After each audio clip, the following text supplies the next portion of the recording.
Selamat pagi anak-anak. Berjumpa lagi bersama saya di pelajaran agama Katolik untuk kelas 7.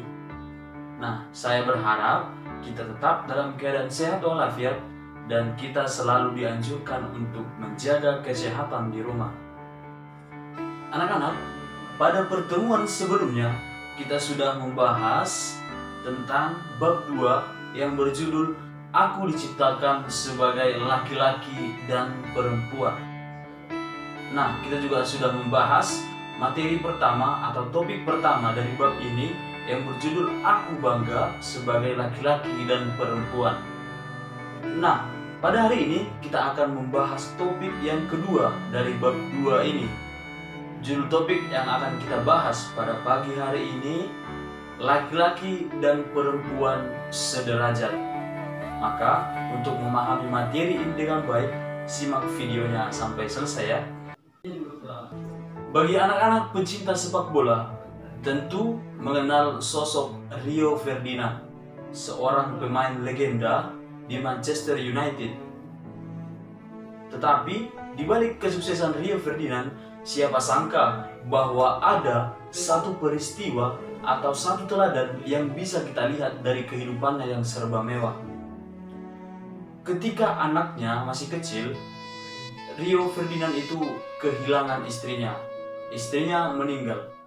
Maka dia menjalankan tugasnya sebagai suami sekaligus sebagai istri untuk merawat anak-anaknya. Dengan kegigihan, dengan keuletan yang dia miliki, akhirnya dia berhasil membesarkan seorang putrinya. Dan seorang putrinya itu berkembang menjadi seorang yang sangat cerdas dan seorang yang gemar membaca.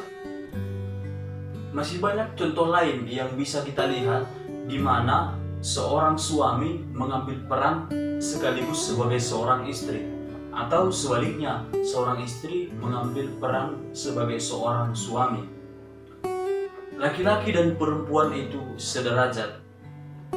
Memang masih banyak paham-paham tradisional atau paham-paham kebudayaan yang menganggap bahwa laki-laki itu nomor 1, sedangkan perempuan itu nomor 2, sehingga perempuan kerap mendapat ketidakadilan.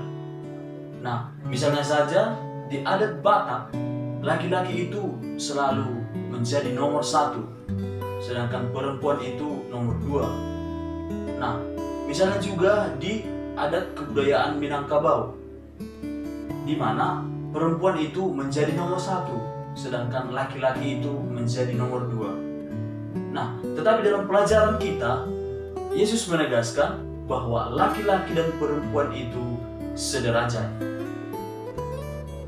Nah, anak-anak, untuk memahami bagaimana laki-laki dan perempuan itu sederajat, gereja membuat suatu pendasaran. Pendasaran yang pertama itu dari Katekismus Gereja Katolik.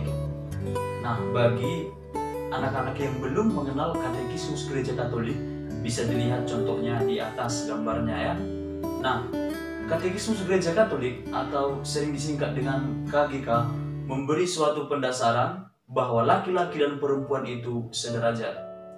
Dalam KGK nomor 369 sampai dengan 372, di sana disebutkan bahwa Allah menghendaki kesederajatan yang sempurna antara laki-laki dan perempuan. Kesederajatan yang dimaksud itu adalah suatu persamaan antara laki-laki dan perempuan di mata Allah.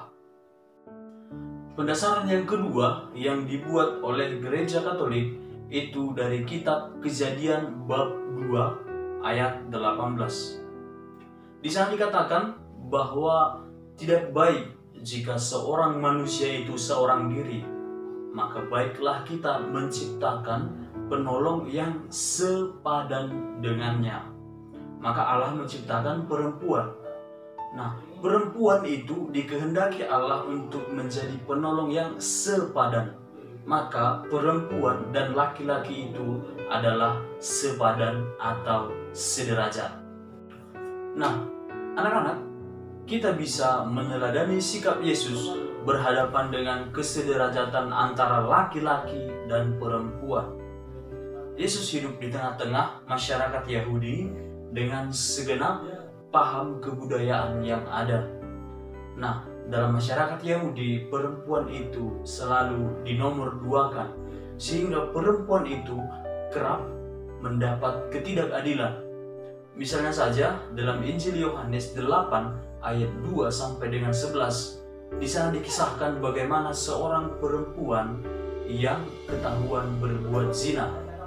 Nah, masyarakat Yahudi membawanya ke hadapan Yesus dan ingin menghukum si perempuan yang ketahuan berbuat zina itu.